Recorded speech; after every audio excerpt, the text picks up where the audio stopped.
It's my pleasure to introduce Peter Unger, who's going to talk about early hominin food prints and dietary ecology. And take it away, Peter. Thank you.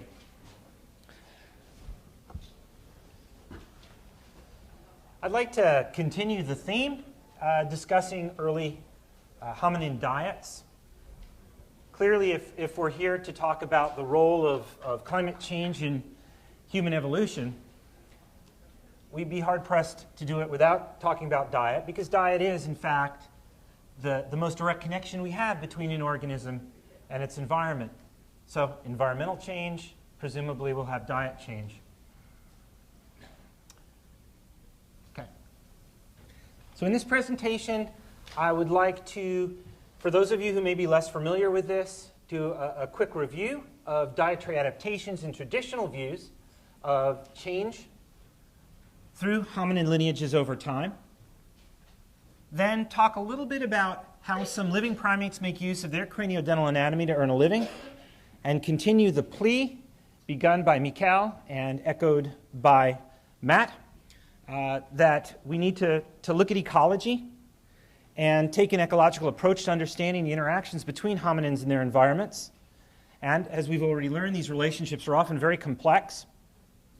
Then I'd like to speak a little bit about traces of actual feeding behaviors, what we might call food prints, as a link between hominin ecology and adaptation, and particularly talk a little bit more, expand on what Fred said, considering microwear texture analysis, and then take a couple of moments in the end, if I'm not kicked off the podium, to consider possible future directions for research. So clearly, what we're left with as far as the hominins go is mostly teeth. And that's okay, because they're the most common elements in most vertebrate fossil assemblages, and they're durable parts of the digestive system. So clearly, they're good to look at. There are two basic lines of evidence we can look at from the hominins themselves, at least as far as the teeth go, to reconstruct diet. First are adaptive or genetic lines of evidence, things you get from your parents, things like enamel structure and thickness, tooth size, what we'd call dental allometry, and tooth shape, what we'd call dental morphology. The other sort of line of evidence is these food prints, traces of actual behaviors, kind of like footprints in the sand, but traces left by foods. These can be phytoliths in fossilized dental calculus on hominin teeth. They can be tooth chemistry. We've already heard quite a bit about stable isotopes from Naomi, or dental microwear, as Fred already introduced. So I'm not going to go into any detail on the hominin timeline. I'm not going to put lines there either, but recognizing four basic groups if they're monophyletic. These sort of early guys in the sort of 7 to 4.5 million year range, Sahelanthropus, Auroran, Ardipithecus. The genus Australopithecus from about just over 4 to about 2 million years ago. Genus Paranthropus from about 2.5 to, well, 1.3-ish million years ago. And the genus Homo from about 2.3, 2.4 onward. We're going to focus on the latter three here quickly. And the traditional view has been one in which Australopithecus is more or less a generalist, living in sort of a relatively closed but variable environment. Then about 2.5 million years ago, Paranthropus and early Homo come along down into the open savanna. Paranthropus specializing on hard, brittle, abrasive foods in that open savanna, nuts, roots, seeds, tubers, and so forth. Early Homo expanding into a broader dietary niche, presumably including things like meat. What is the evidence for this basic scenario? Well, let's begin with tooth size. In theory, there are two theories out there right now that are predominant in literature. Larger teeth mean more surface area for processing more low-quality foods. The other theory, larger teeth increase the probability of fracturing smaller or thinner foods. And these are not bad things to look at. They're easy to measure, tooth size. And there's obvious variation among hominin species or between species. But there are some caveats that we need to be aware of. First of all, body mass estimates have huge error bars, so relative tooth size is at best problematic. Also, tooth size does not consistently reflect diet in living primates. For New World monkeys, for example, leaf eaters have larger teeth than fruit eaters, but the opposite holds for old world monkeys. And until we get that resolved, we'll be hard-pressed to use it on hominins. Nevertheless, there are some trends. So, for example, Australopithecus tends to have large molar teeth compared to Ardipithecus. Australopithecus in pink or purple or whatever this is. Ardipithecus in yellow. Paranthropus in blue, or Homo in red. So the trends are Ardipithecus with large molar teeth, Australopithecus compared to Ardipithecus, Paranthropus with extremely large molar teeth, they're megadont, and early Homo with reducing tooth size, especially from Homo erectus onward. Enamel thickness, another sort of traditional proxy that people have looked to quite a bit.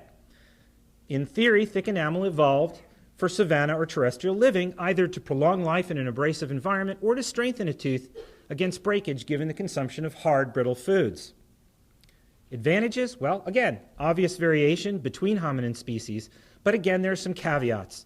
Resistance to fracture relates to lots of things. Enamel distribution, not just average thickness. Enamel structure, enamel chemistry. So it's not so simple. Also, thin enamel can be selected for. We don't often think about that. Perhaps to increase sharpness with wear as you hit that enamel-dentin junction. So there's a lot of different things going on. For the hominins, thick molar enamel in Australopithecus compared to Ardipithecus. Paranthropus, extremely thick molar enamel, hyperthick. In early Homo, there's some hints that enamel has become thinner compared with the Australopiths, especially from Homo erectus onward. Finally, occlusal relief. How sharp the teeth are. In theory, sharper teeth with more occlusal relief more efficiently shear or slice tough foods, whereas flatter, blunter teeth allow us to transmit more stress to crush hard, brittle foods without dental crowns breaking. Advantages? Well, there are obvious differences among hominin species, and in this case, at least, there is a consistent relationship between form and function in primates.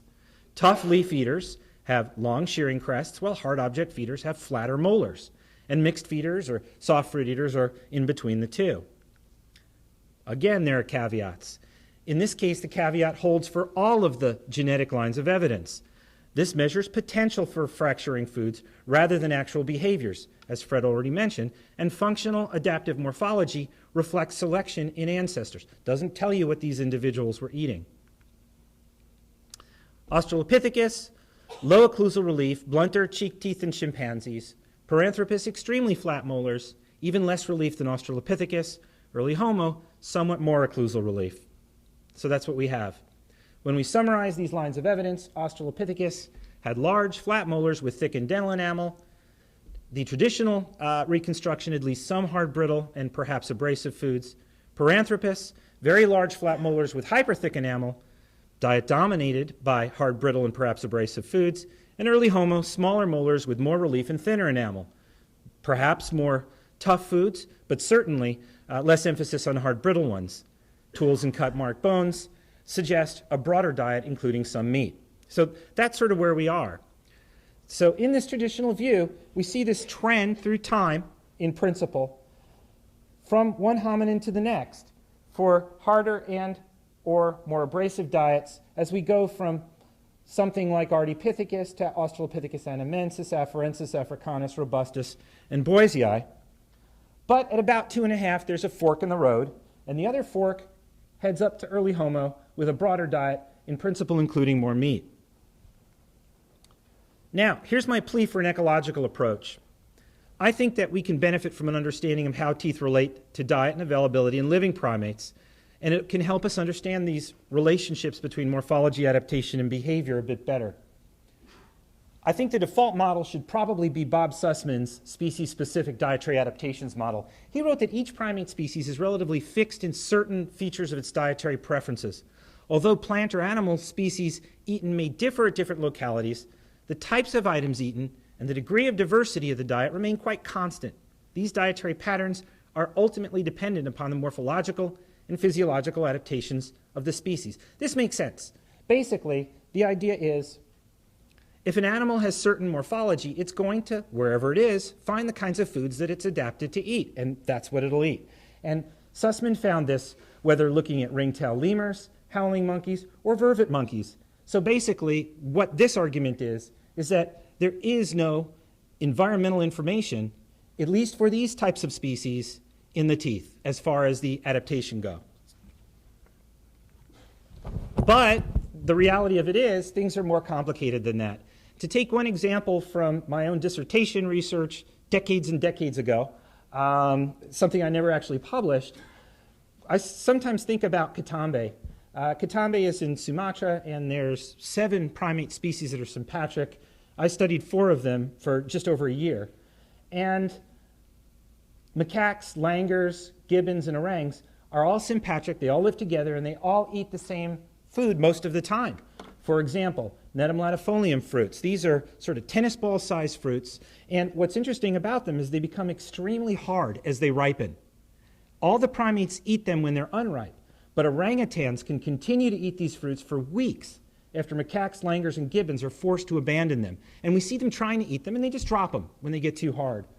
And that's because orangutans have the strong, thick teeth and powerful jaws needed to do it. So in the end, the Catambe species have very different jaws and teeth, substantial overlap in their diets, but the subtle differences are there, and they're due to the differences in morphology. Another example, fallback adaptation. Warren Kinsey introduced this many, many, many decades ago, and only now is it sort of becoming the norm in terms of what people think. Is it possible, he queried, that features of the dentition are selected for on bases other than the primary specialization? He believed that when a food item is critical for survival, even though not part of the primary specialization, it'll influence the selection of dental features. Let's take the mountain gorilla. They can be seasonal fallback feeders like those at Bwindi, which prefer to eat soft fruits most of the year, but have anatomical specializations, sharp shearing crests, thick jaws, powerful chewing muscles, that allow them to get into tough leaves and stems during periods of seasonal stress. In contrast, let's look at the Karasoke gorillas, which you might call perpetual fallback feeders. These gorillas have been forced into high altitude ranges by human encroachment and perpetually fall back on lower quality tough foods because their anatomy allows it. So in this case, same species, same adaptive specializations, different diets in different environments. Last example, hard object feeding mangabes. Now, these are often used as analogs for early hominins because they have thick, flat teeth and strong jaws, well suited to crushing hard foods. Circocebus aetus specializes on and prefers very hard saccaglatus fruits that it forages from the floor in the Thai forest. This is Scott McGraw's work, and these foods are eaten year-round. In contrast, this is Joanna Lambert's work, Lophocebus albigena favors soft, fleshy fruits available most of the time at Kabale. And her decades and decades of study show that these mangabes only switch to hard objects, such as bark or some seeds, during extreme drought associated with strong El Nino events. So she's only seen this over 20 years a few times. So most of the time, their diets are exactly the same as the redtails that live alongside them. It's only once every few years that if they don't take these foods, they're in a whole heap of trouble, that they switch. All right, what can this tell us about selection for occlusal morphology? A given adaptive solution can work for differing food challenges in different, or in fact the same, environments. And this makes it difficult for us to think about the effects of environmental dynamics and fluctuating food availability on human evolution, at least when we're considering dental dietary adaptations of hominins. While tooth size, shape, and structure reflect adaptation for food fracture properties, morphology is a measure of potential, as Fred was saying. More what an animal is capable of eating than what it actually ate on a day-to-day basis. And this is where food prints come in. Traces of actual behaviors of individuals are important to understanding paleoecology. When we combine this with adaptive morphology, then we can start to understand selective pressures responsible for evolution, food choices, and maybe even things like foraging strategies. What kind of traces are we looking at? Phytoliths embedded in fossil tooth calculus, stable isotope ratios of enamel, and dental microwear. And I'm going to speak briefly about dental microwear specifically because the kinds of information that gives you is similar to the kinds of information you can get from things like tooth size, shape, and structure. They all reflect food fracture properties. Very brief review or introduction to what happens with microwear. Hard object feeding. The idea is when you crush food between teeth, it causes complex pitted patterns like that. The idea is when you shear or slice food like a pair of scissors between teeth with the abrasive scraped along the surface as the shearing occurs, that causes simpler, more striated surfaces. And the approach that I take, well, before I even get to that, the question then is how can this help us determine whether the morphology reflects preferred or fallback foods? This is the so-called Last Supper effect or Last Supper phenomenon that Fred introduced back in the 1980s, the term. It's the idea that microwear can be overwritten in a matter of days. So you can take a howling monkey in Costa Rica, and Mark Tiefert and Ken Glander have done this, dart it, take an impression of its teeth, give it 3 days, let it eat, take another impression of its teeth, and you can see the changes in microwear over that time and get a measure of the turnover, if you will, and understand how that works. How does that help us? Well, if you can make the assumption, and it is an assumption, that you're not heavily biased by some taphonomic agent and that each individual is more or less representative, or again, at least not heavily biased towards one particular resource or time period of death or what have you. If you have enough individuals, you can get a sense of the variation in that group. And so the predicted dental microwear patterning for tough food specialists would be, or soft food specialists in this case, would be a simpler surface. Hard object specialists, a pittier surface. Generalists should be sort of span the spectrum, and hard object fallback feeders should have a bunch down in the softer end of the spectrum and fewer out towards the pittier extreme or more complex extreme. And pit and complexity, these are two different things which are basically measures of the same phenomenon. The way that I do microwear is start with something called a white light confocal profiler, generate a 3D rendering of the surface, and expose that to scale-sensitive fractal analysis, which is an engineering standard that gives us about half a dozen different measures of surface texture. And I'm only going to mention one because of a lack of time, which is complexity, but that gives us a pretty good sort of entree into what this sort of thing can tell us. So, just taking a few sort of cherry-picked examples to give you an idea of how this works, if we compare complexity in something like Therapithecus with Papio-ursinus and Cynocephalus, we get exactly as we would expect. The sort of tough food feeder has the least complexity. The one that gets into a little bit more hard objects has more complexity, and the one with an intermediate diet is intermediate. And we see this sort of pattern again and again and again. Here we have a leaf monkey versus a generalist frugivore monkey. Much more variation in the generalist frugivore that does get into some hard foods, much less variation in the leaf eater that specializes on tough foods. Let's go to our mangabes. Our hard object fallback feeder, Lophocebus albigena, looks pretty much like the soft fruit eater with a few outliers, just as we would expect. And our Cercocebus atus from the Thai forest, and these are the same specimens that Scott McGraw has been studying, the same individuals. We've got sort of the most complex on average, and it's shifted upward. So the microwear is telling us something of biological relevance. Here are just quickly to show you some examples from early hominins, spanning the spectrum from a heavily striated surface to a much more pitty surface. But let me put that on a graph to make it easier to understand. Paranthropus boisei, Paranthropus robustus sort of span the extremes of complexity. Afarensis looks more like boisei, as does anamensis. Habilis is also down in this low complexity range, but it's got a wider range of variation, significantly wider than the 3 East African Australopiths.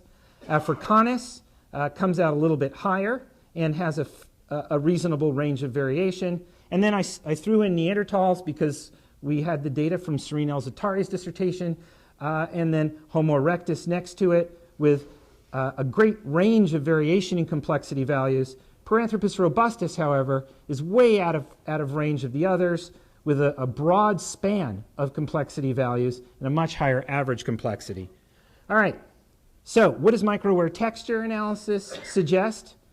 Well, Anamensis afarensis africanus, narrow diet. Homo habilis and Australopithecus africanus, somewhat broader diet. Paranthropus robustus, Homo erectus, much broader diet, although not the same diet. Robustus consuming more hard brittle foods, erectus less hard brittle foods. So in some cases we met expectations, in others we didn't. Early Homo species, especially erectus, had high variance in micro-air complexity, which is consistent with a broad diet and a wide range of food fracture properties. The South African robust australopiths had higher average texture complexity than the gracile form. So all of those seem to work, but there were some surprises. First, none of the hominins studied appeared to be hard object specialists, not even Boisei, and there were no trends over time evident, even in the putative Anamensis afarensis Boisei lineage. Also, the South African species had higher texture complexity values than their East African congeners, so species that appear to have very similar craniodental specializations, Boisei and Robustus, Africanus and Afarensis, had very different micro-air patterns. What about an environmental signal straight up? Well, I sort of culled from Fred and Mark Tieford and I wrote a paper several years ago, well, a couple of years ago anyway, and I culled from that sort of the environmental information, and for complexity, there doesn't seem to be any variation, significant variation at all, based on the reconstructed environments that the hominins were found in for Afarensis.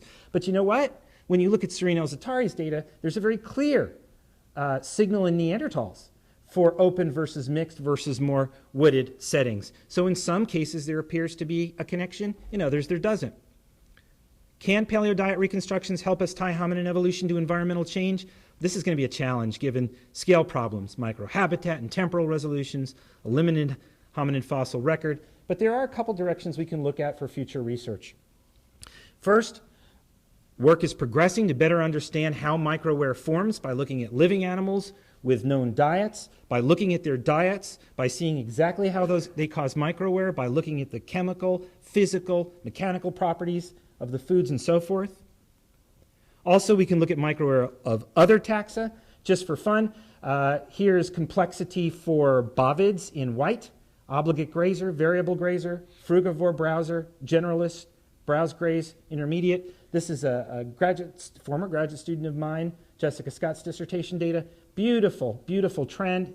And we can just plop fossil ruminants on top of that and see where they fit. And just for fun, again, I'm not putting up any data. This is her dissertation, and it's not yet ready for publication. But when we look and compare just across the board, this is sort of an average of what you see for City-Hakoma, complex pitted surfaces, then Denindora, more scratches, and then Katahadar, even more scratches, which would suggest, by and large, within the community of bovids, an increasing component of grass in the diet. So we can look at larger mammalian communities. Finally, we can integrate all the different lines of evidence we have, whether we're talking about craniofacial biomechanics, such as the new finite element modeling that people like Dave Straight have been working on, the stable isotope analyses we've already heard from, and some new and interesting experimental work on exactly how teeth process food and what the implications of that are for micro-air. And that's it. Thank you very much. Got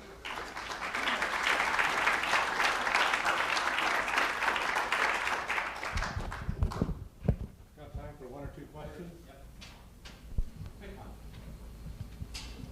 Peter, thanks very much. Just a quick, very simple question. Within the last hour and a half, we've heard Fred say Paranthropus boisei was a soft food eater, not a hard object eater. And an hour and a half later, we're told it's a hard food object eater.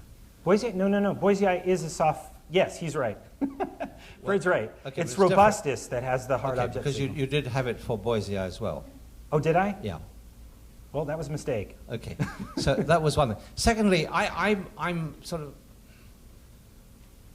worried in these discussions in that you are using examples of species that you may believe in, but there's a large part, not a large, but a part of the field that doesn't believe what you're calling habilis, for example, is really habilis. And how do we proceed if you're talking about A and I actually think you mean Z? Any ideas how we proceed? That's a very good question, and it's a legitimate point. And what we try to do is we publish the raw data with specimen numbers associated with them. Every paper we've ever done has an appendix in it that has the specimen number and the raw data to allow people who don't agree with the alpha taxonomy to make of it what they wish.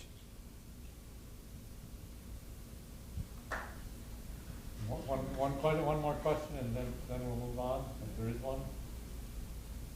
Yeah. So this way, going back to the Neanderthal data, how do we fit that with the stable isotope data, which suggests that they were very strongly focused on meat consumption? Well, these aren't my data. These are Serene's.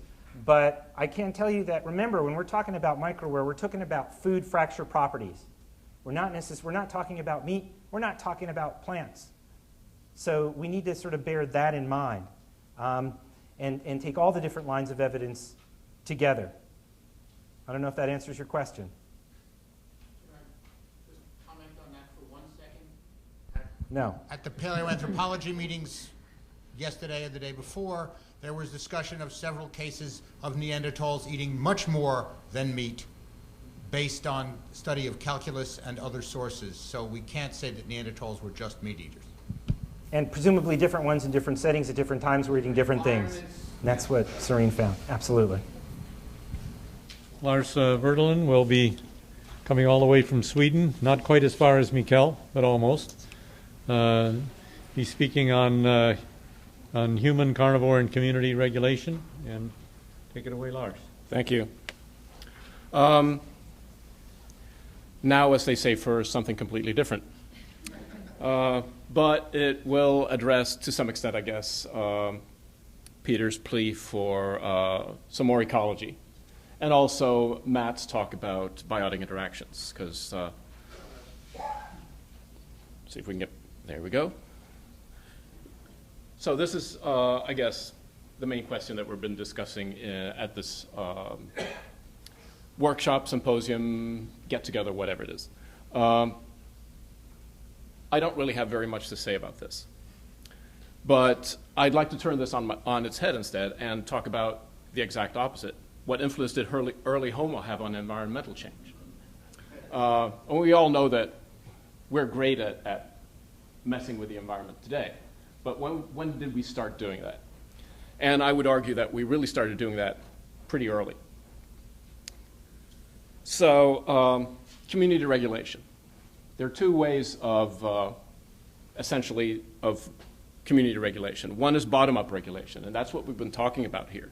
And that is, from abiotic factors and upwards through the ecosystems, from primary producers to primary consumers to secondary consumers to however many trophic levels you happen to have in your system. And here's just one of these modern examples.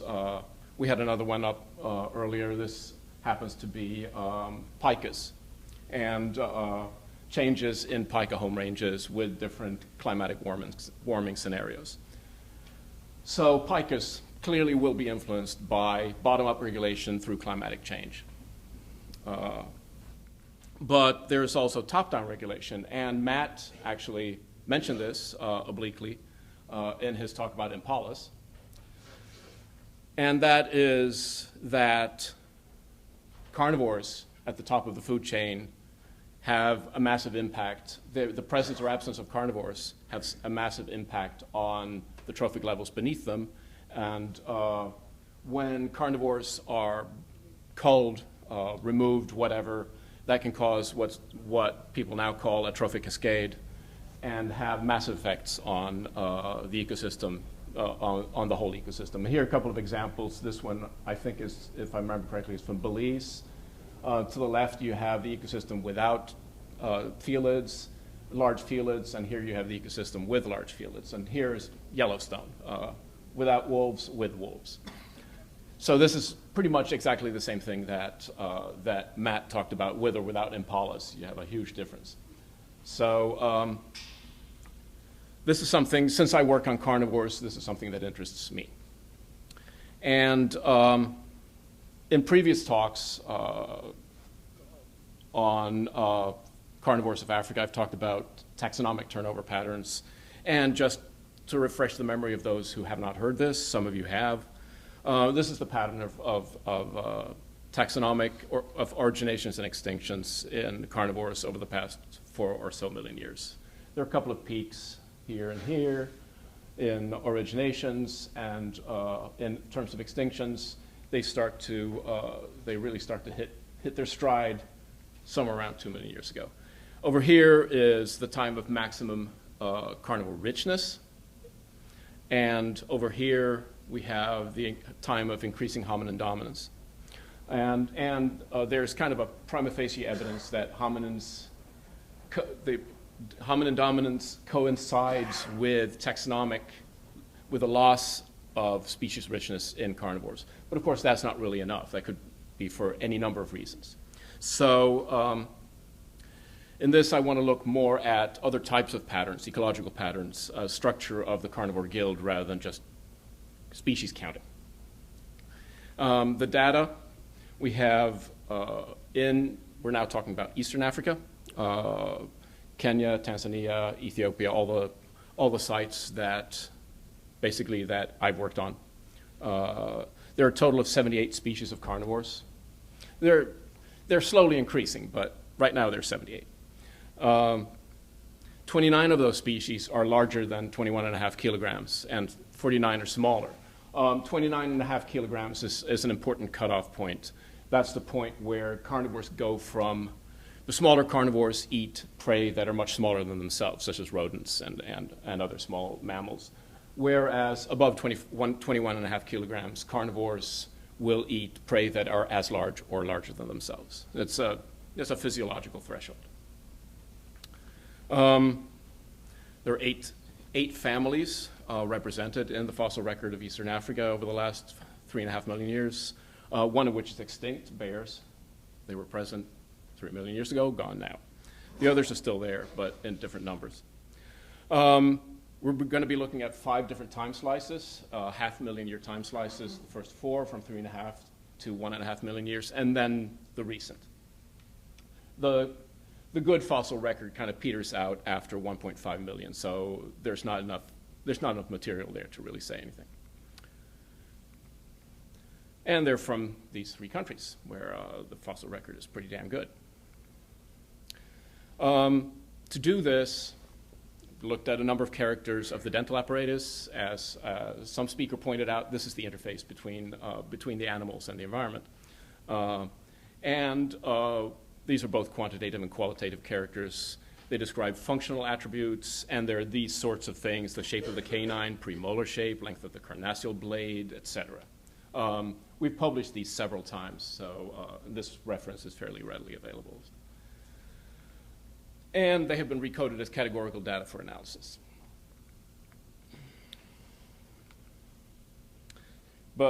So before I get to results, I have to mention a couple of other concepts.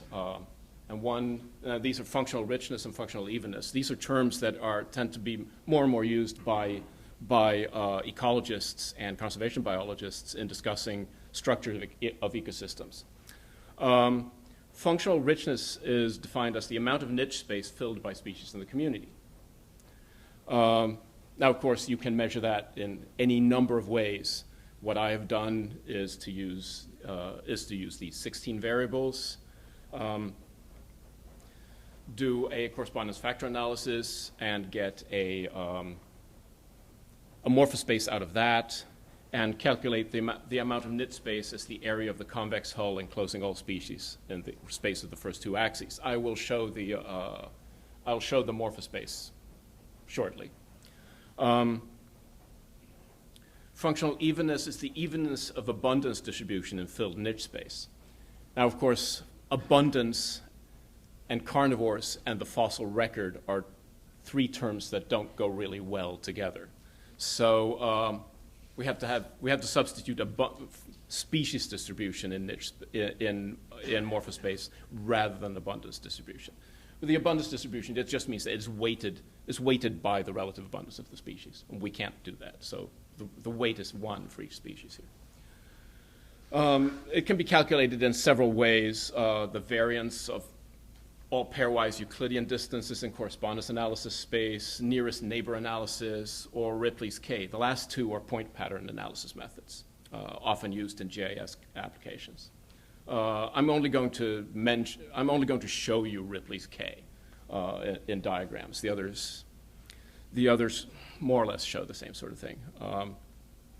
So that was the data and the methods, and here's the result, or here's the start of the results. So this is the morphospace. This is the set of living carnivores that we have, not just the African ones, all living carnivores around the world. We have measurements of about 80% of all species in here.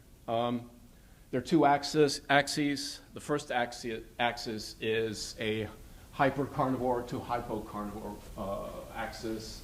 Over here you have felids, all the green dots. Over here you have procyonids. So all these things over here tend to eat fruit and very little meat. And over here it's all meat. The other axis is an axis that's related to the premolar row. Up here, we have canids. They have complete premolar rows that presumably fulfill some function, although I'm not quite sure what it is. And down here we have some mustelids, bears that have reduced premolar rows. So these are two general functional axes. The 14 axes that follow this, since there are 16 variables, there are also 16 axes. They are all dominated by one or a couple of taxa that have some special attributes. There's a panda axis and a lesser panda axis, that sort of thing. So, but these are the only ones that have general applications. So that's why I feel justified in using only these two axes. Also, calculating the volume of a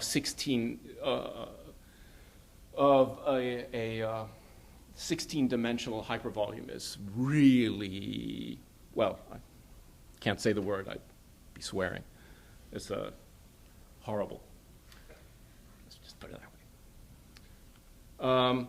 So, moving on to Africa and Eastern African carnivora, this is an example. This is what the morphospace of Eastern African carnivora today looks like. This is what's called a kernel density plot, where you can see there's some hot spots in this distribution, particularly over here where you have a lot of felids. So these are all the carnivores, not both of the large and the small ones. And here's an example of what the results of a Ripley's K analysis looks like. On this axis, you have the distance between the points. On this axis, you have a measure of dispersal. The red lines are the 95% confidence interval of complete spatial randomness. So if the line is within these red lines, they're randomly distributed, these species. If it's above, points are actually attracted to each other. And as you can see, the fact that we have these hotspots indicates that at shorter distances, they are attracted to each other, and that's borne out in the analysis. Whereas at longer distances between points, this measures all points and it's a Monte Carlo protocol. At larger distances, the points are randomly distributed in the morphospace, which is probably reasonable. So that's what the modern world looked like for all carnivores, and just an example to get you started. Now we can look at functional richness through time, the changes to the carnivore guild in functional richness. So here's the morphospace again, and now we're only going to be looking at the large Eastern African species through time. So here's the first time slice, 3.5 to 3 million years ago. I'm going to leave this up for comparison with the other time slices. Here's 3 to 2.5. It's decreased a little bit. There is no large canid in this time period in the material. This is probably a sampling effect. There are large canids before and after, and there's no reason to believe that there wouldn't be large canids in this time period. So, and this time period is better sampled than this one. So I'm making that assumption. Sooner or later we'll find one. Here's 2.5 to 2. It's a little bigger. They're still fairly similar, these three, right? Now when we get to 2 to 1.5, you see some dramatic changes. This guild morphospace has become a lot smaller. And when we get to the modern This is what's left. So essentially, the Eastern African large carnivore gill has collapsed. What's left are a few hypercarnivore species. Now here it is in numbers. The histogram is the areas of the volumes you saw earlier.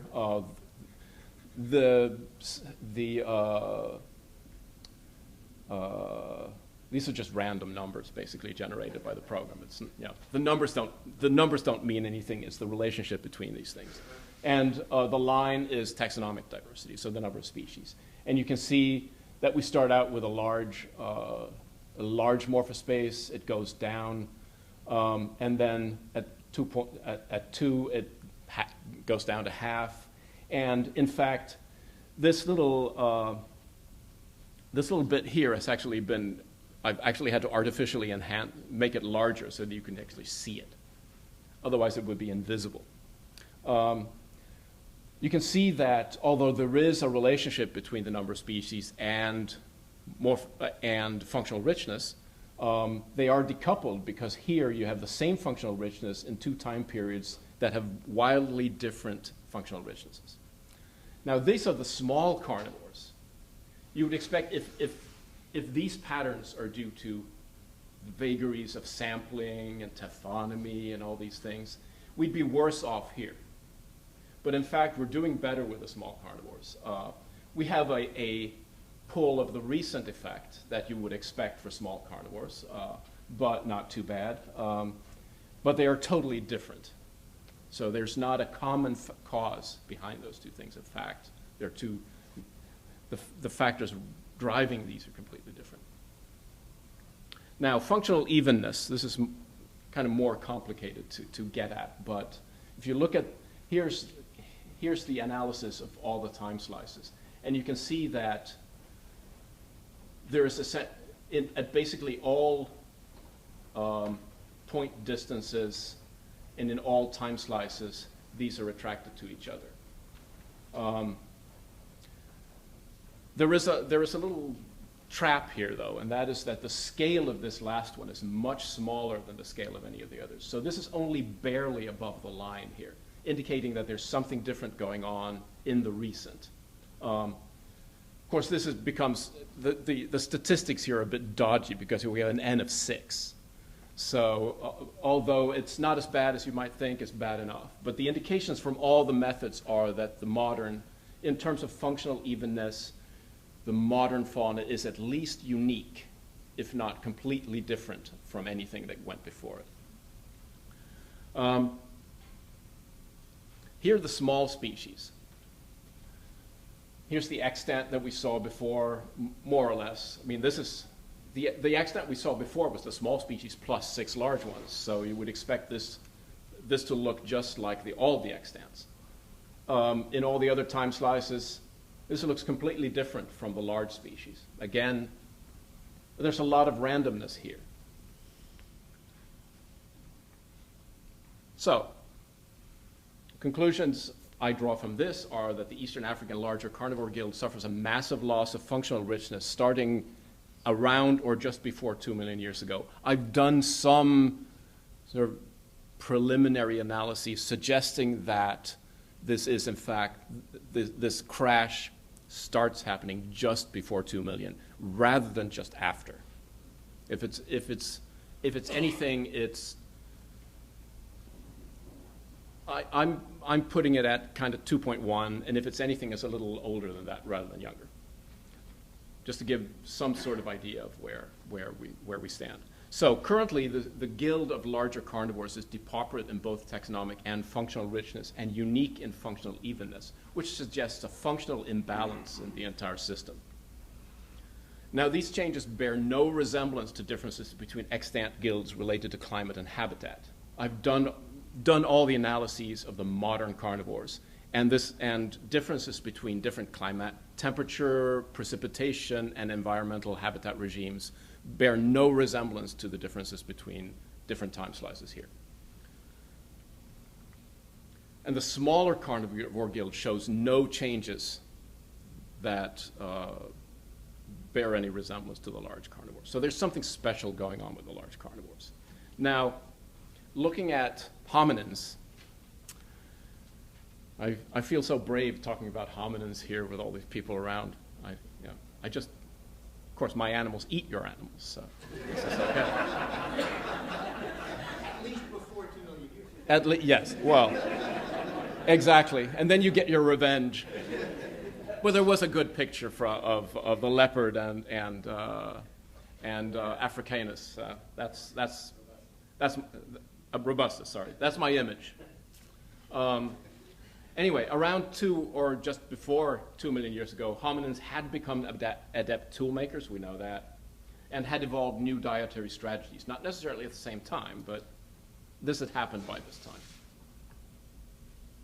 time.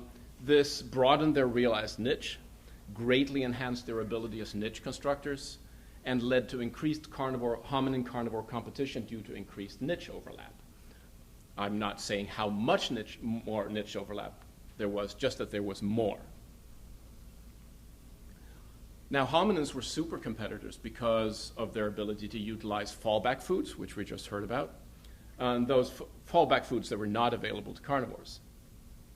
So if a hominin goes out on the landscape and doesn't find anything, a carcass to scavenge, he can just go, oh, well, I'll eat something else. If the hyena goes and doesn't find any carcasses, it'll starve. So, and changes to the carnivore guild coincide with these changes to the hominin niche, to the extent that we can say that anything coincides with anything in our pathetic fossil record. Now, carnivores are generally relatively insensitive to changes in climate and environment. That is demonstrated by the fact that differences in carnivore guild structure between the polar regions and tropical deserts or tropical forests is quite small. I mean, there are differences, but they are quite small. So they're relatively, these things are relatively insensitive to direct changes to the climate. This is the meat is meat argument. The smaller carnivores are more sensitive than the larger ones, if we look at a global scale, yet show no systematic change in functional richness and evenness over the past 3.5 million years in Eastern Africa. What goes extinct are the larger omnivores and the large specialist hypercarnivores. So things like saber-tooths, of course, large specialist hypercarnivores. And we have giant otters, several species. And we have a number of species of very large vivarids, vivarids that were much larger than anything that lived today. They're all gone. And the extant larger carnivores of Africa are almost exclusively habitat and prey generalists. So we have leopards, lions, spotted hyenas, striped hyenas, and the hunting dog, and then we have the cheetah. So the cheetah, but the cheetah, as geneticists have shown, should have gone extinct a long time ago. So it's really a zombie, and for those of you who care about that sort of thing, this is a really good argument for the existence of fast zombies. So, some conclusions from this. The extinctions are selectively of those species that were in direct competition with hominins or threats to hominins.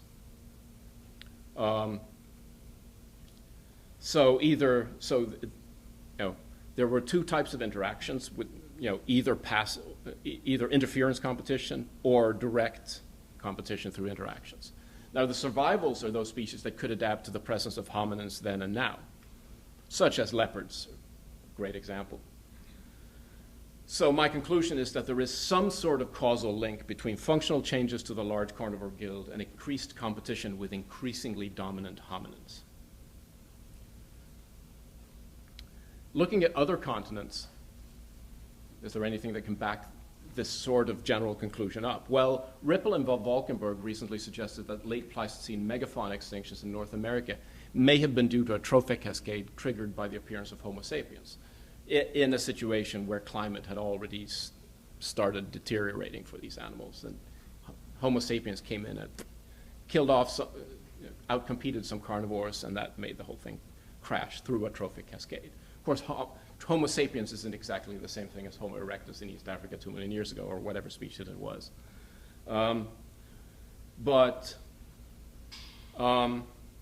Looking at some data from, this is very preliminary, looking at some data from Europe, the first sustained presence of Homo in Europe, somewhere around 500,000 years ago or slightly earlier, coincides with a reduction in taxonomic diversity of larger carnivores. We've not done the work on gill structure here. But this is just taxonomy. But there is an indication that when Homo comes in there, it has an effect on the larger carnivores. So, in order, I have to try to make this testable in some way. I can make a couple of predictions. The changes to the larger carnivore guild around 2 million years ago led to a trophic cascade, primarily affecting size class 3 and 4 ungulates. That's a prediction. And the specific predictions about these are that size class 3 today is overpredated, as studies in the Serengeti have shown. Prior to 2 million years ago, carnivores predating this size class were less abundantly or less distributed or both. After this time, they become more prevalent, and size class 3 abundance should have gone down sometime after 2 million years ago. Size class 4 is relatively immune to predation today, but this was not true around or before 2 million years ago. So with these changes, size class 4 ungulates should have become relatively more common after 2 million years ago. So that's something for future work. And here's some more things for future work. Now we know that changes to ungulate gills are a trade-off between bottom-up and top-down regulation. I mean, I'm not saying that bottom-up regulation or climatic change, environmental change has no impact. We all agree it does. But there is a trade-off here between these things, and I think that needs to be acknowledged, just as I think Matt thinks it needs to be acknowledged. So one thing we need to do is to better understand interactions between trophic levels. People, when we work, we tend to work, people working on animals in different trophic levels tend to work completely separately from each other. But we need to understand the interactions in the ecosystem between those trophic levels, rather than just interactions within them. So it's not enough to say that we have competition between various ungulate species. It's also how they react to predation. So that's something that we need to understand a lot better. And we also need to get a better understanding of at what temporal scales bottom-up and top-down regulation are important. So I'll finish with the last, and in fact, in terms of date, the first word, from Hairston, Smith, and Slobodkin. I don't know if you know this paper. This is the so-called green world hypothesis paper. Why is the world green? Well, it's because there are carnivores that eat the ungulate, that eat the herbivores that eat the green stuff. If there were no carnivores, the world would not be green. And in their view, the general method of herbivore control is predation. And I think they were probably onto something. This is the most cited paper in ecology of all time. So I'd like to thank Peter and all the other organizers for having a poor carnivore specialist up here to tell you what hominins did, and all these other people, and thank you very much.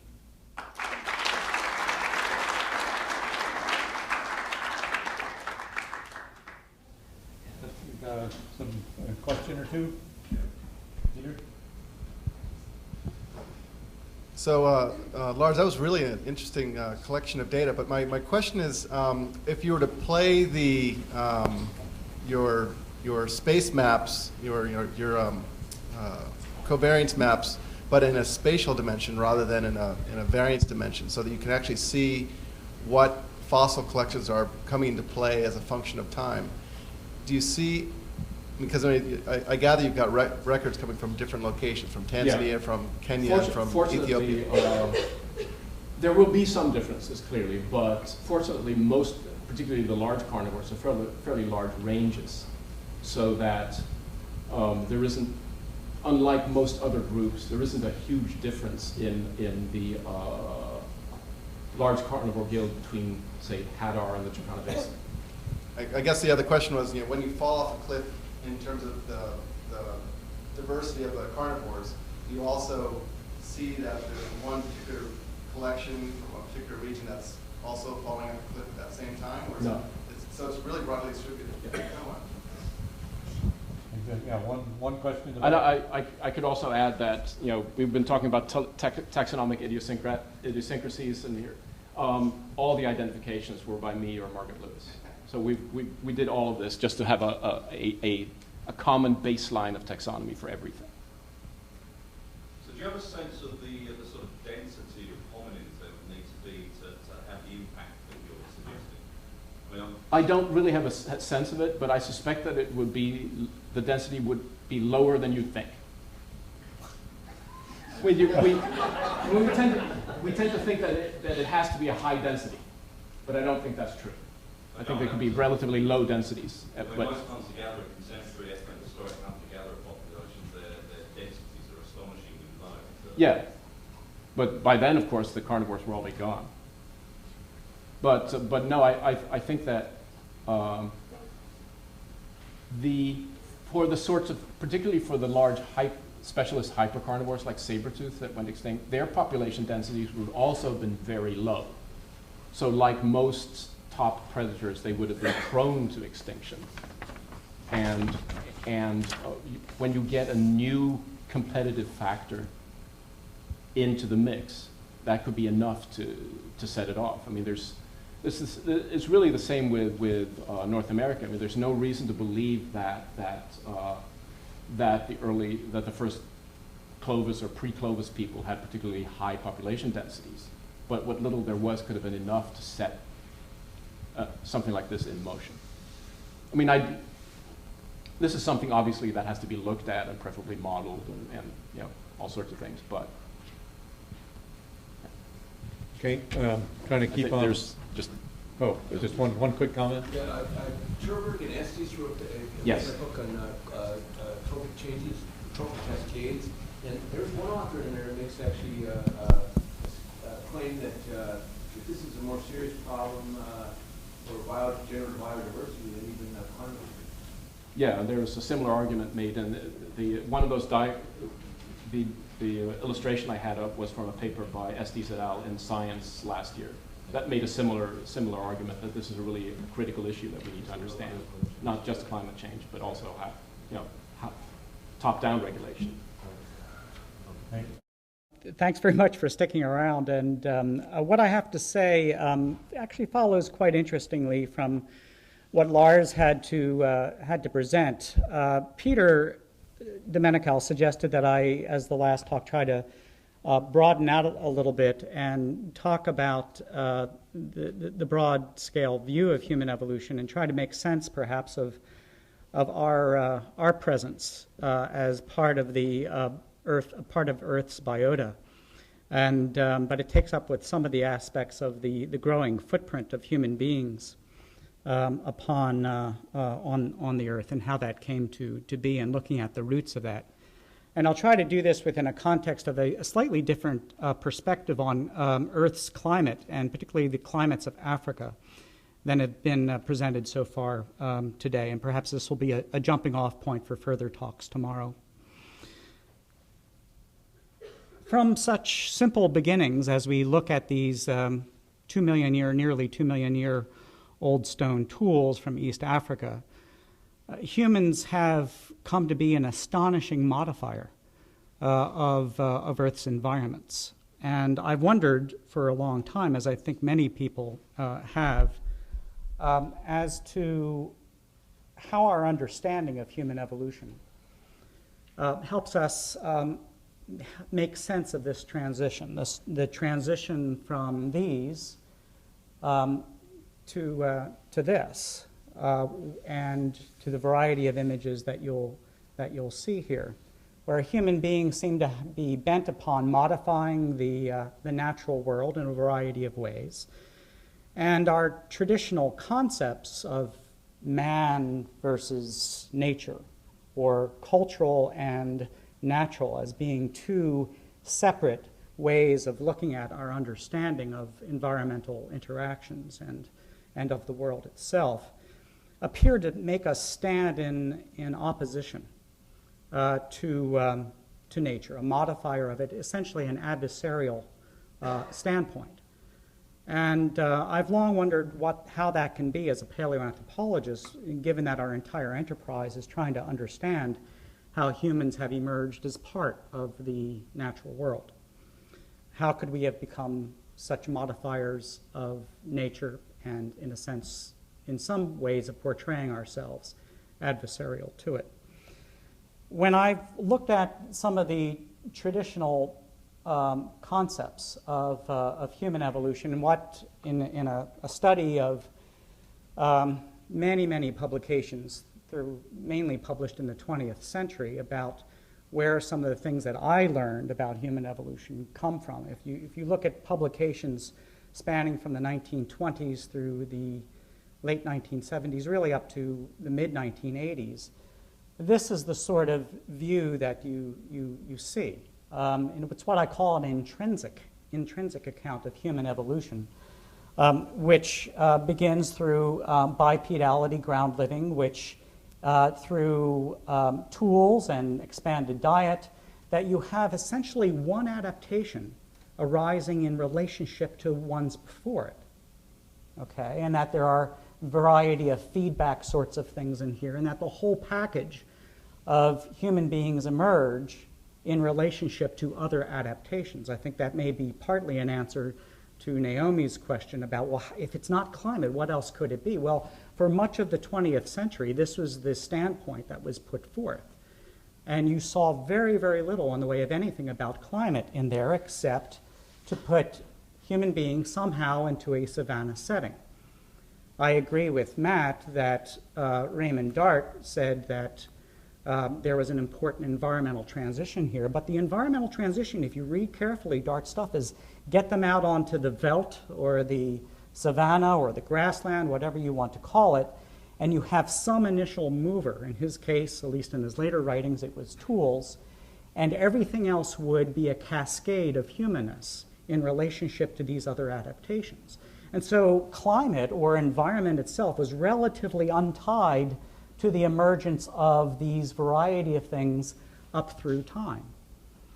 Well, we now have a lot of different kinds of evidence, and this kind of scenario made sense when the time frame of human evolution was in the earlier parts of the 20th century thought to be maybe 500,000 years, and then became 1 million, and then perhaps 2 million. But we now have a much longer time scale of human evolutionary history. That's one of the ways in which things have changed. And we also have a wide variety of fossils.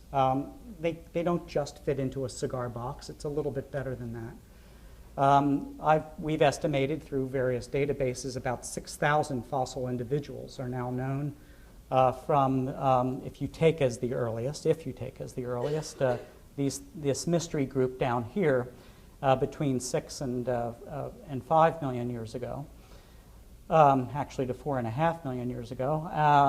But if you take from there up through Neanderthals, even excluding fossil Homo sapiens, that you have about 6,000 individuals. But you also have an immense archaeological record indicating, with tens of thousands of stone tool sites, indicating aspects of the behavior of at least the tool-making portions of this evolutionary tree.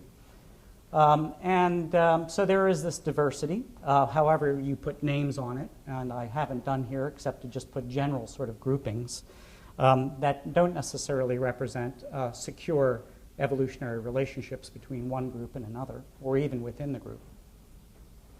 And as I mentioned, we have a lot of behavioral evidence for the accumulation of human qualities from the famous 2.6 or so million-year-old trackways of footprints that Mary Leakey and her team discovered in the 1970s, indicating upright walking to 2.5 million years of evidence of skulls, just represented here by 5, from about 2.5 or 2.1 million years ago, to Homo sapiens, showing increases in brain size and reduction overall in the size of the face relative to the neurocranium.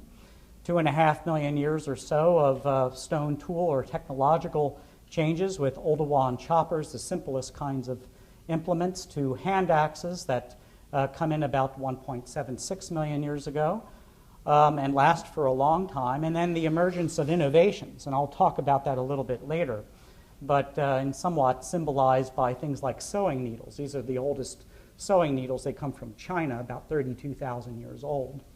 And then the emergence of symbolic behaviors, which actually go back a few 100,000 years, we think, but certainly represented by the explosion of symbolic expression through cave art, the earliest of which occurs in Africa, even though the more prevalently known examples are from Europe. And we also have a whole variety of data sets, environmental data sets, that add to the complexity in our understanding of human evolution, or our attempts to understand it. And you've heard of some of them already today, and some will be reviewed tomorrow. And I think it's important to indicate that despite this growth of data, these different data sets are not interpreted always in the same ways, and we've heard that today. But they lead to a variety of different concepts of environmental drivers of evolution, and just to try to put it in its most simple form, that these range from, cooling, that was the big driver. That idea largely is the oldest one, in a sense, that comes in the study of human evolution because of the recognition that ice ages have been part of the time period of human evolutionary history, and the oxygen isotope data suggest an overall trend toward Earth cooling and glaciation. But we've heard today from Ben Passie's work and Turi's group of persistent warmth, although there have been some modifications in that through new efforts in that isotope, clumped isotope thermometer. Aridity, which I'm sure Peter will talk about tomorrow, and has been a very, very prevalent one that has been connected with the savanna hypothesis. One that's not represented here at this meeting is high moisture with deep lakes, especially expressed in East Africa. That is Martin Trouth, a number of other people, Bernie Owen, who does diatoms, people who work in sedimentary deposits and sedimentary environments, who work in lake basins, Gail Ashley, who's here, Kay Berensmeyer, might actually take more, if they were the ones to first present in this conference, they might be emphasizing much more of the record of lake and the variability record. And then the variability concept itself, that variability is a driver of human evolution, and I've been a strong proponent of that, and you'll see that I continue to be that.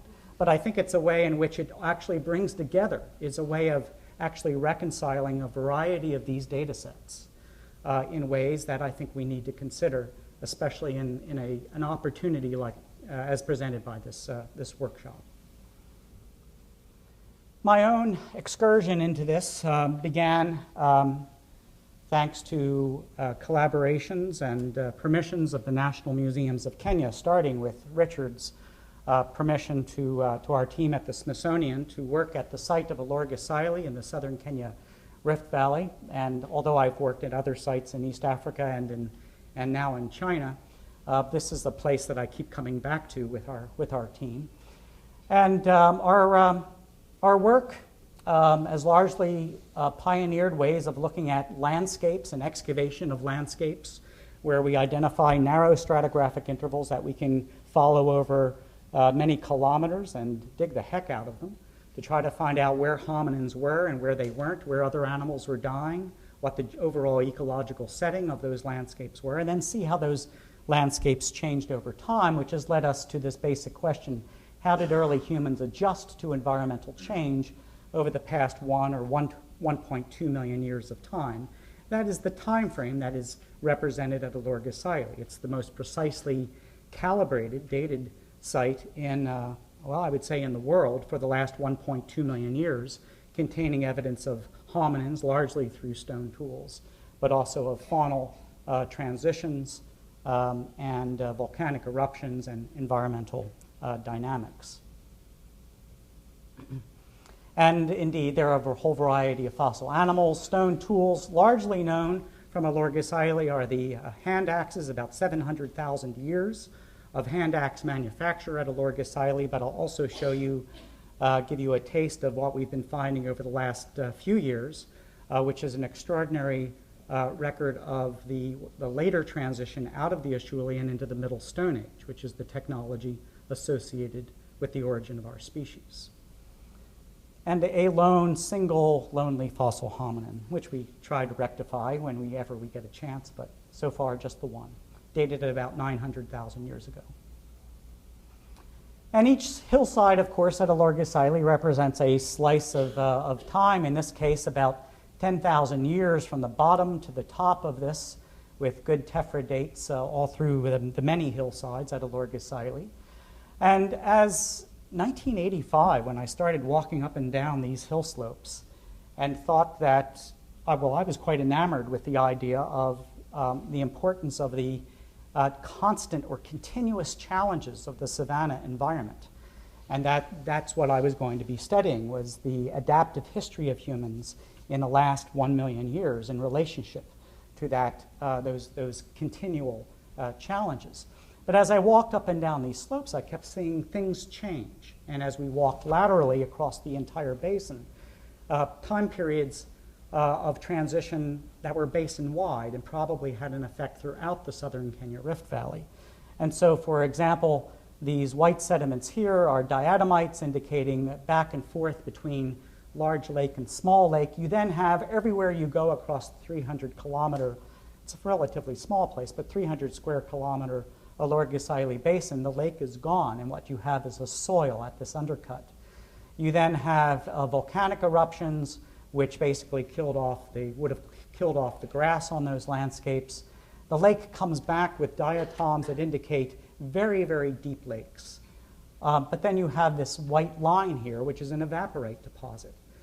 We think that represents about 500 years of intense drought when the lake is not apparent.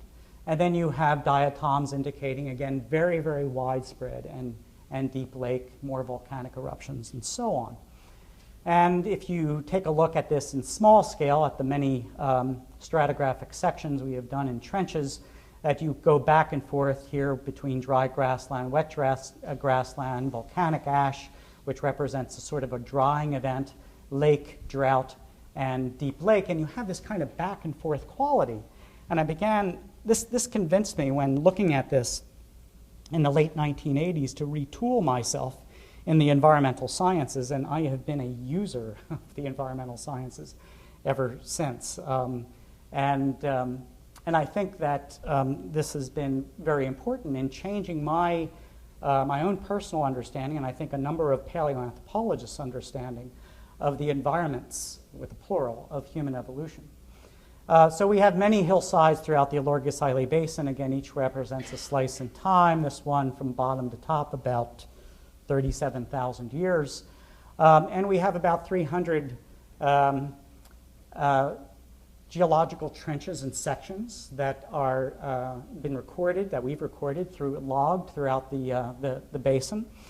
And this allows us, this comes from the work of Kay Berensmeyer. I think I see Naomi Levin down here, who's newly joined our team. Bernie Owen working on diatomites, Alan Dano on the geochronology and the tephra events that occurred in the basin, and a couple of other geologists as well. And basically what we then do is draw these sections. So actually we draw fence diagrams that go across the entire basin. But this is a composite section representing the different kinds of sediments just in the Alorgis Isle Formation from about 1.2 million years ago to about 500,000 or 493,000 years ago with Argon-Argon ages. And what we see here are at these blue arrows, at least I see them as blue, these arrows here on the right represent stratigraphic intervals of basin-wide changes in hydrology and revisions of the landscape that affected at least this basin, but because of some of them involved the change from the disappearance of a lake to a reappearance of a deep lake and things like that, and we think that these had that wider effects on the southern Kenya Rift Valley region, not just the Alorgis Isle Basin. And we see here as red dots just some of the series of artifact sites that occur through here, indicating that these hand axe makers were able to survive these, or at least recolonize the basin very soon after many of these disruptions and revisions of the landscape that were so repeated. And so in my own simple, at first, retooling of myself in the environmental sciences, turned, of course, to the data such as these, the oxygen isotope data. And again, the general thing that people were emphasizing is that, wow, glaciations and overall cooling of the Earth and more glaciated Earth. But as I began to mine some of the wonderful data produced by isotope scientists working with deep sea cores, I realized, and I was able to take these data back to 30 million years ago and beyond to look at the ranges of variation per unit time, that before 6 million years ago, overall, there was less amount of variation. Now, I know that there are a number of factors that can be responsible for that, but after 6 million years ago, you have an increasing range of variation and variability in the environment, with the strongest fluctuations coinciding with the evolution of the genus Homo. And just that simple kind of approach made me think, well, could it be the dynamics of environments? Could it be the variability of environments? Things that might be seen as noise might actually be an important adaptive signal that we should consider.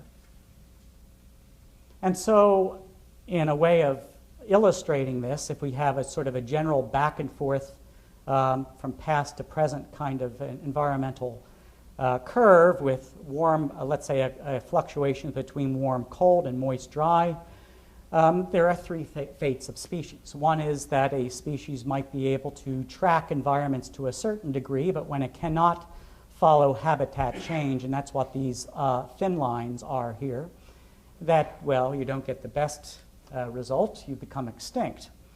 But the vast majority of animals do have a fairly tight range, I would say, of adaptive versatility, this broader envelope around the white line, but they are able to follow habitat. So with the zigzags of this line, they're able to displace themselves, and this occurs with both animals as well as plants, and is the reason why all organisms have some mode of being able to disperse in some manner, with animals particularly good at fast responses to that.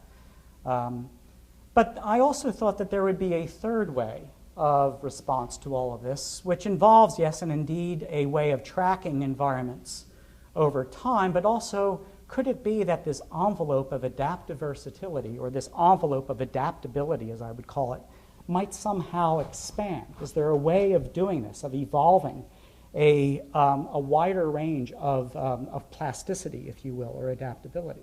And I thought this was an interesting evolutionary question. I actually saw this hinted at in some of the large mammals and the responses of large mammals in the southern Kenya Rift. And I thought, Rick, you're an anthropologist. Maybe this has something to do with human evolution. And the broad scheme of human evolution, of starting out as small-bodied, small populations of tropical ape-like species, or tropical or subtropical, and after a period of diversification and extinction, we're left with one species capable of being all over the globe. That, to my mind, is a story of increasing this envelope of adaptability. But what were the evolutionary processes by which that could take place? Well, in a fairly simple way, I came up with this term of variability selection. And that is not a selection for variability, but the tendency of the environment to vary would form a kind of a filter. And through those filters would be populations or gene pools. And that would sort the different alleles and allele combinations, genetic combinations, that would favor potentially an increase, or they would be favored due to the variability in survival conditions. And that would result in a series of adaptations, the genetic process that would result in a series of adaptations that widen the options available to the organism. And those would include the ways in which organisms, in which a species uses its surroundings, in the variety and the mosaic of habitats in which it can occur. but also able to get through this filter of changing environmental mosaics over time. And so this, in a sense, was this idea of adaptation to novelty or to change itself, rather than to, in a simple sense, the environment, in a monolithic sense. And I presented a very simplistic model of variability selection. And I've learned from Richard's talk today that that's an excellent excuse for what I want to show here, a simplistic model of, that I presented in Science in 1996 and then revised a little bit in 1998, article in Evolutionary Anthropology, where combinations of genes that are favored in moist environments, arid environments, and when environments changed. Again, a very, very simple notion of this, in that we have climate or environmental change, in this case going between wet and dry, and then a series of snaps of landscapes over time of their response to these changes. And that it's important to realize that the variability is occurring at many, many different timescales, not at this such a broad orbital timescale, but even the broad orbital timescale changes are occurring at, are resulting from changes in the pattern of seasonality over time. And again, what I postulated here was that in specific habitats that certain combinations of genes will do well, such as when it gets more moist, when it gets more arid. But as you run the gene pool through this series of filters of changing environments, of environmental dynamics, that you get a series of genes that enable complex behaviors or ways of, or physiologies, or even morphologies that enable the organism to do better when things change, or in this situation of actually being able to, as a result of this history of environmental dynamics, to even do well in novel settings because of this capacity for plasticity. There have been a variety of people who have tried to take a look at this. Most recently, a series of articles by Matt Grove, this one published in Journal of Human Evolution, looking at, in the light of the Delta 18O, the oxygen isotope record, with very, very small levels of advantages with regard to plasticity, run a variety of models and to show that fixation of versatilist genes or versatilist gene combinations may well succeed, and even at very, very small levels, they will at least become more prevalent in the gene pool. He postulated on the basis of his modeling that 2.5 to 1.2 million years using the oxygen isotope data would be an intensive period of variability selection. I'm not quite sure that the oxygen isotope record anymore is the best one that we should use, especially for understanding changes that have occurred on the African continent and the climates and environments that occurred there. But there have been a variety of a large number of experimental studies and studies of genes in this that suggest how adaptability may evolve, that some of which are alternative to the single locus model. Studies of Arabidopsis, a small flowering plant related to cabbage and mustard, that actually had one path to adaptability is that alleles at different loci are actually expressed or suppressed in different environments, both cold environments and very hot, sunny environments in the same species. And what the authors here suggest is that gene regulation is absolutely critical to this means of plasticity, as would be expected in the lineage of many different lineages, but also Homo sapiens. Adaptation to environmental variability, a couple of other examples. These are adventures in experimental evolution.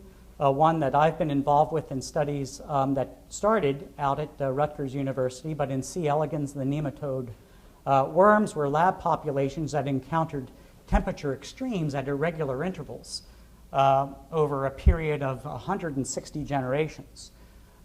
They were better adapted to novel temperatures than, say, directionally selected samples that were in the direction of the novel habitat, of the novel temperature environment.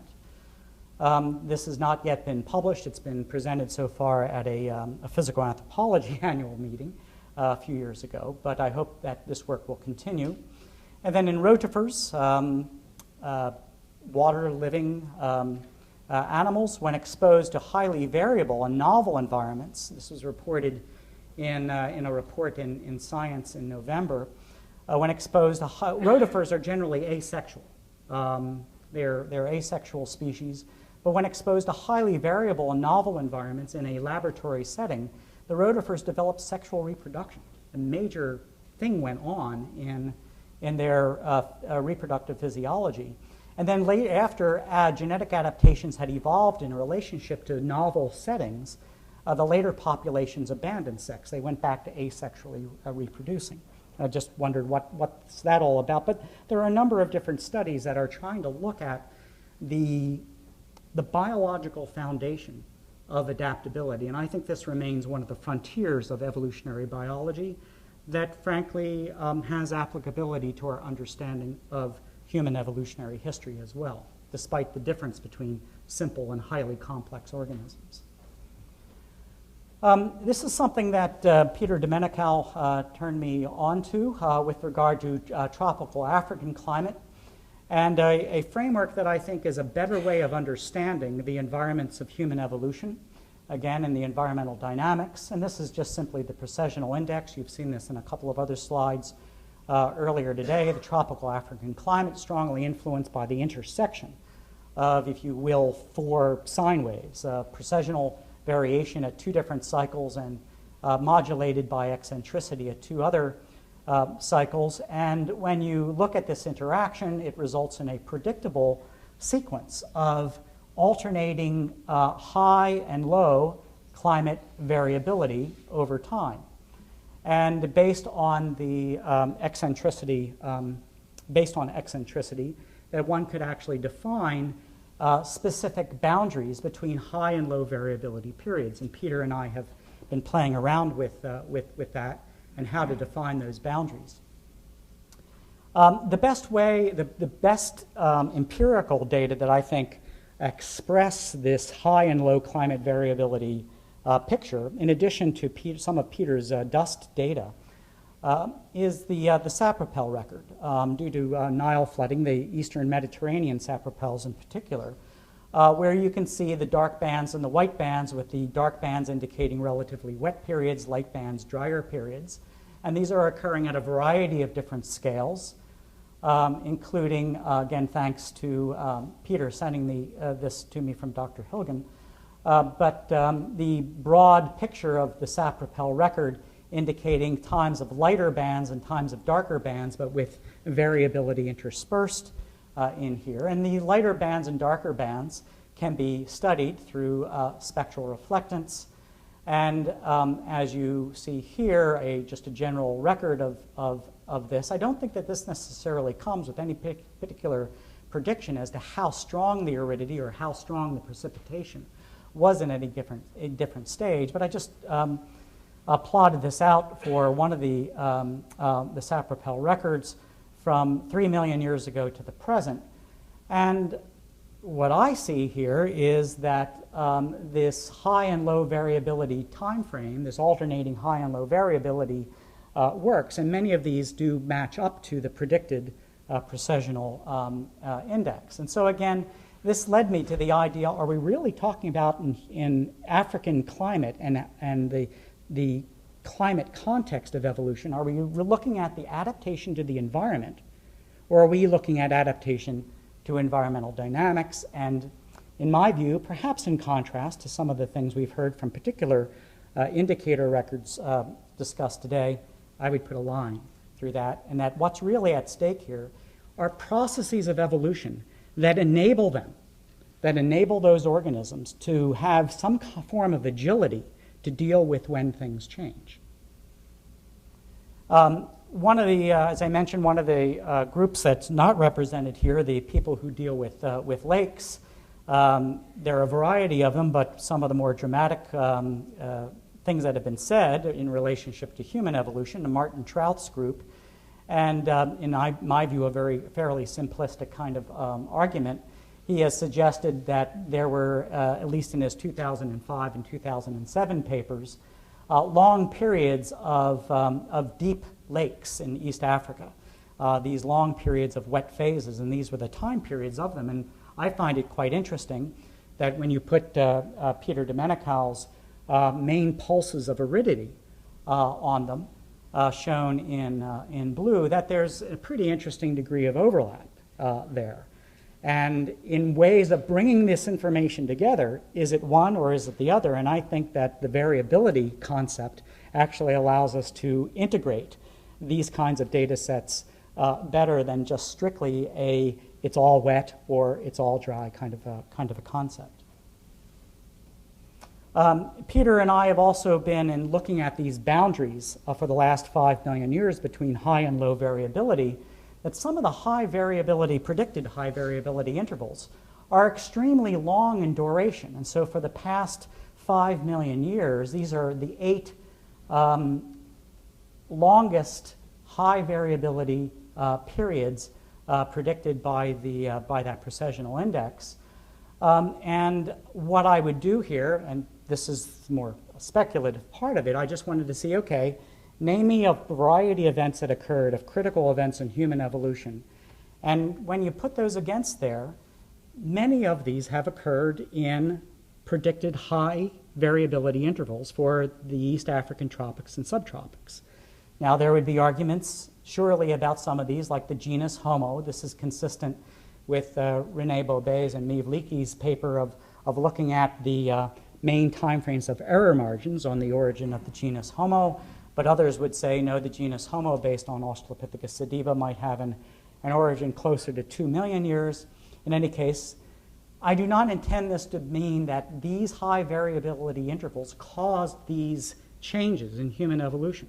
But I do think it's important to contemplate that in the origin or the last appearances of particular organisms, or in the origin of the Oldowan or the Acheulean or of the Middle Stone Age, the 3 major shifts in hominin technology over the last 2.5 million years or so, that we consider how those organisms, how those lineages, and how those adaptive systems, technological systems in this case, helped hominins or were effective in adjusting to environmental change, and how that came about. And that, again, I believe, is a story about environmental dynamics and adaptability. Just to focus in on that last time frame, this period between 356,000 and 50,000 years ago, time period so far known as for the origin of Homo sapiens and also the Middle Stone Age. And we have been working more and more in this time period in the Alorgesailie Basin in southern Kenya.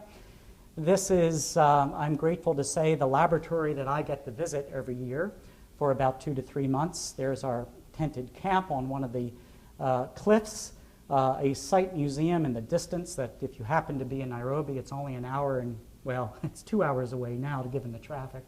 But it's a short distance away from the capital. And here is where the testing ground is for looking at environmental change through time, the variability as well.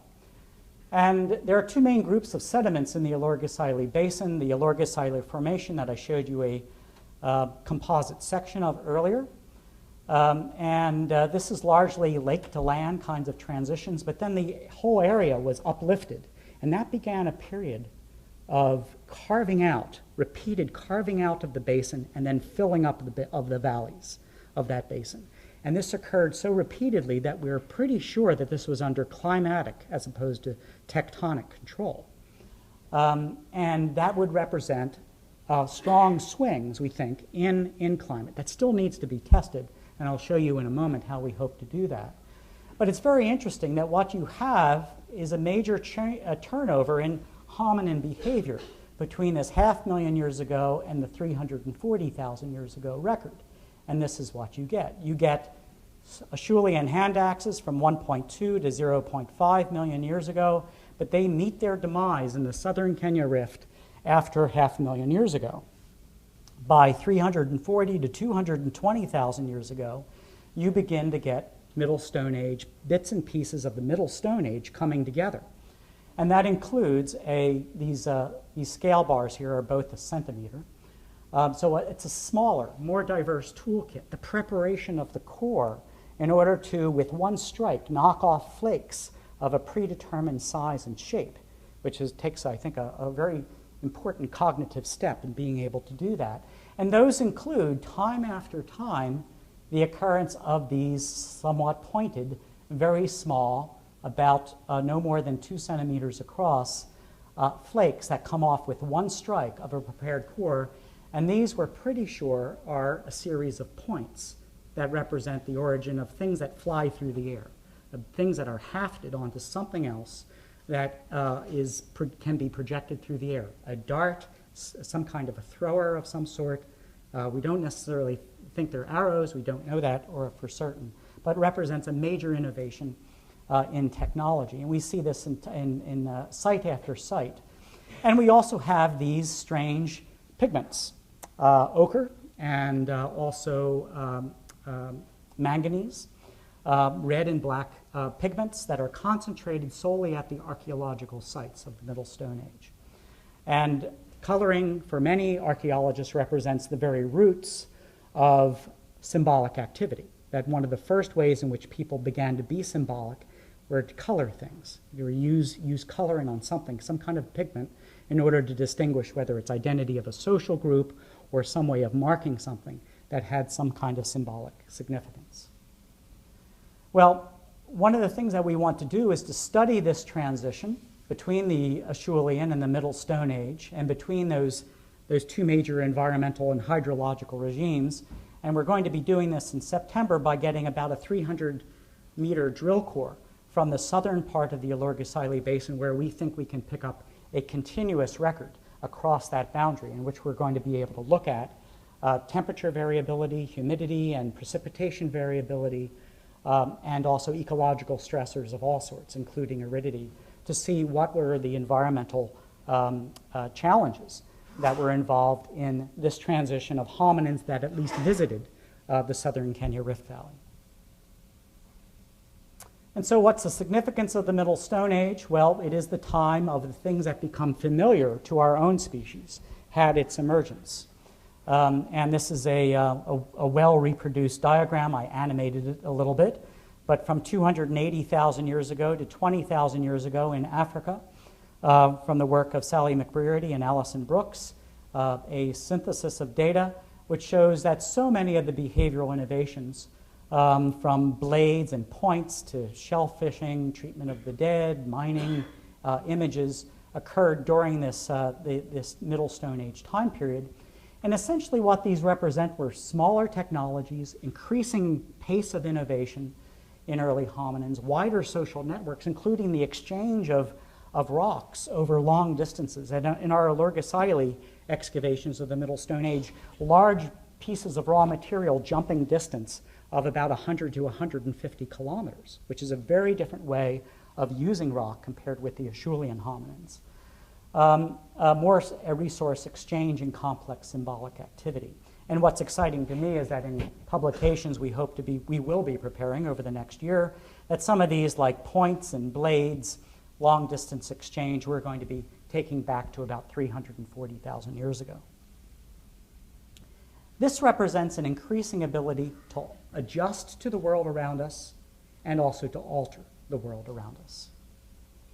And it gets back to this theme of adaptability, the ability, which I would define as the ability of an organism to endure change in the environment, in its surroundings, to thrive in novel settings by virtue of having gone through an evolutionary history of environmental and sometimes extreme environmental dynamics, to spread to new habitats, and to respond to new ways to the surroundings, including ways in which you don't need to move every time the environment changes.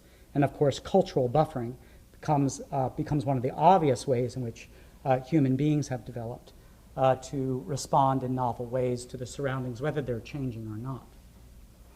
And so I think that this theme of adaptability allows us to understand a variety of evolutionary changes as we think from about 6 million years ago up to the present, a variety of characteristics of our humanness through a slightly different lens of understanding the adaptive benefits. And let's just go through a few of these as examples. For example, bipedal walking, maybe not to 2 million years ago, maybe just to 3 or 4 million years ago, but over a substantial period of time, bipedal walking and seemed to still be coupled with tree climbing. And this may now, in the context of environmental dynamics, may be seen as versatile movement that, in a sense, buffered times when things were wooded to times when things were more open settings that the hominins were in. Increased diversity in tooth microwear, which Peter Unger elegantly put forth, improved access to a diversity of foods, with the genus Homo being a time and a place where that really occurred. Stone flaking expanded the processing of new foods, whereas the other aspect of the old one, carrying things around the landscape, improved the ability to adjust to changes in food availability and the distribution, the spatial distribution of foods. And one can go through this in the ways in which, again, in the context of environmental variability, how these various aspects, such as our brain size, helped with processing new data, novel data about the surroundings, and all the way up through increased cultural diversity and technological innovation, which expanded the adaptive options of our single species. And so in many ways, this can be construed as a story of adaptability and growth and expanded envelope of adaptability, a ratcheting up of adaptability over time. And this would seem to be a reversion to our old success story, the emergence of Homo sapiens. However, it's important to put this in the context of our concept of the diversity of the human family tree. We are the only ones left of a diverse family tree. And it's important to think about the flip side of the adaptability question is the question of extinction.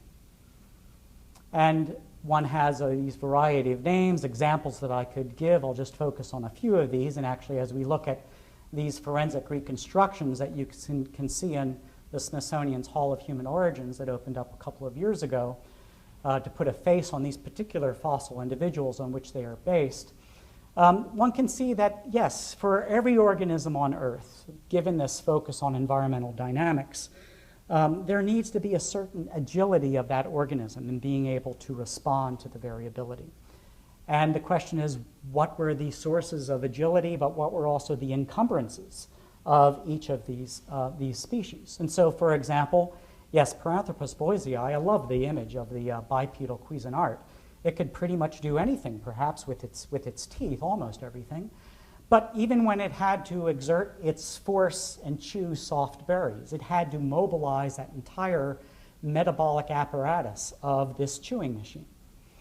In contrast to Homo erectus, which for other reasons put its plasticity into its brain and was able to, at a time when Paranthropus boisei went extinct, Homo erectus was spread through Africa and throughout parts of Africa and also parts of Eurasia. Had this broader geographic spread that perhaps was an insurance policy against extinction that Paranthropus boisei did not have. This is a common theme with the Hobbit, Homo floresiensis, later on. Its life was pretty much invested upon the narrow range of options on so far as we know, a small island in Indonesia. And even with Homo erectus, near the end of its time, it had pretty much been confined to island Indonesia as well. And then with regard to the Neanderthals, very successful, had its origin about the same time as Homo sapiens did in Africa, but emerged in Europe and parts of Asia. And what we see here is an example of a species that was at its best within a limited range of habitats, tracking cool or cold and or more wooded or forested habitats. By contrast, Homo sapiens emerged and evolved over the same time when Floresiensis erectus and Neanderthals became extinct. And Homo sapiens had a capacity to do a lot of things well, and also to invade a variety of different habitats, including habitats that were colder than what the Neanderthals could invade. and also habitats that were far warmer and far drier and far more wet than any of these earlier hominins could occupy. And thus Homo sapiens spread around the world, taking not only its capacity to modify its environment, but also to modify itself, its cultural diversity and its options in a changing world.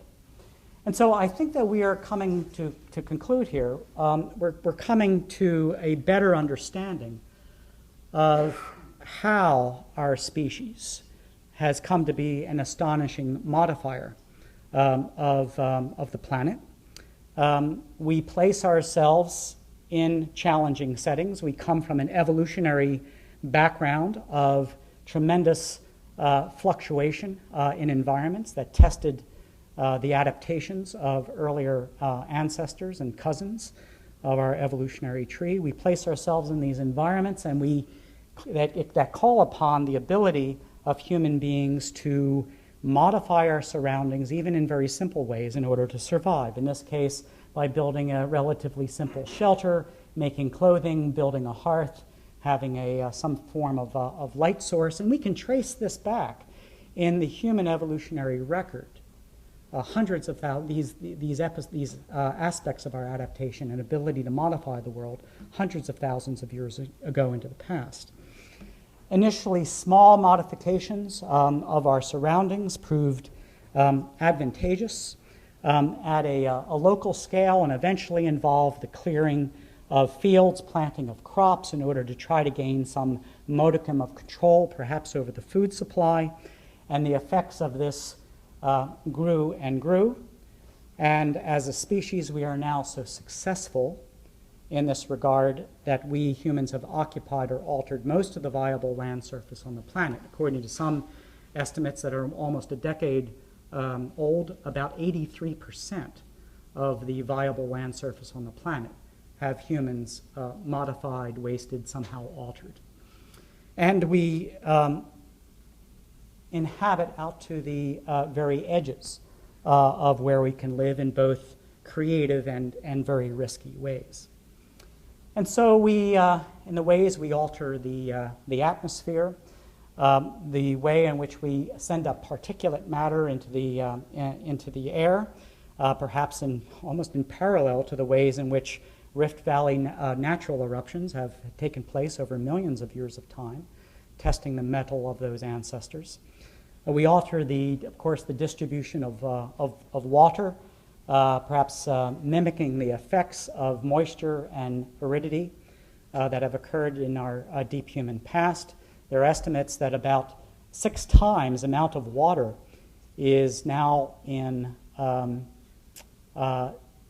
human reservoirs and lakes compared with free-flowing water over the continents. And of course, we transform landscapes in amazing ways, certainly as dramatic as the changes in landscapes faced by our earlier hominin ancestors. And in these various ways, we not only mimic the habitat transformations that challenged our ancient ancestors, but we also brush up against the causes of change on a planet whose climate is already inherently unstable. In other words, our activities interact with the natural causes of strong environmental variability. The unintended effects are felt everywhere there are people. And so we are talking about, of course, our species as a global influence. And as we try to wrap our minds around these profound effects that humans have had, we see that in the long view of human evolutionary history, in the long view of Earth's environment, the difference between thriving and decline has long been a delicate balance. And that is one of the themes of human evolutionary history. And it's now one of our themes. Thanks very much.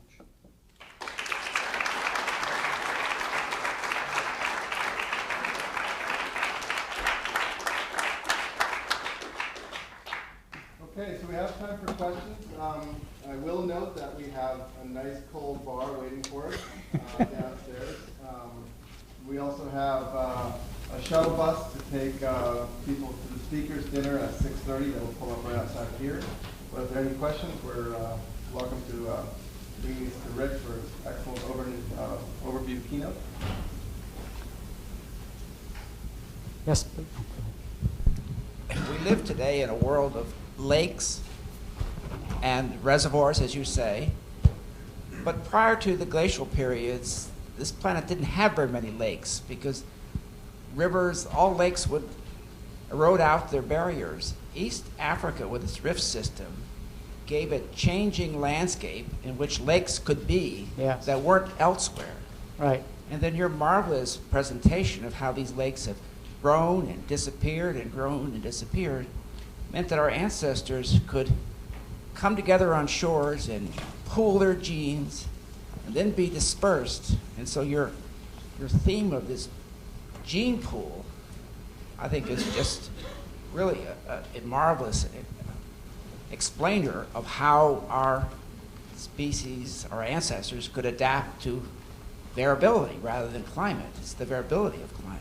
I think that one of the real challenges that this question of this symposium presents, and one that has not been really addressed by very many people who have spoken about climate as a possible driver or shaper of evolution in general, the processes. We have to be able to connect these with evolutionary processes. And my background is in evolutionary biology and is in paleoanthropology. And so when I first became familiar with what I saw and walking up down those slopes, that I had to think in terms of process, which is why the idea, which may be the wrong way approach to it, but this variability selection idea is one that I think has stimulated at least paleoanthropologists and some evolutionary biologists to think about what are so-called middle range connectors between the big series of events or ideas or way of characterizing Earth's environments and understanding the events and the overall trends of human evolution, and I would say the evolution of other organisms. But those of us that have looked at drill cores from the ocean floor have had exactly the same experience you've had climbing those landscapes. We're just so impressed that our sediments over thousands, tens of thousands of years can just switch back and forth in colors and textures and faunal content. There was a way in early 1990s when I was trying this out with various colleagues and trying to write a book about this idea, where they said, well, no, that's just the noise. It's the overall trend that's important. I said, maybe not to organisms.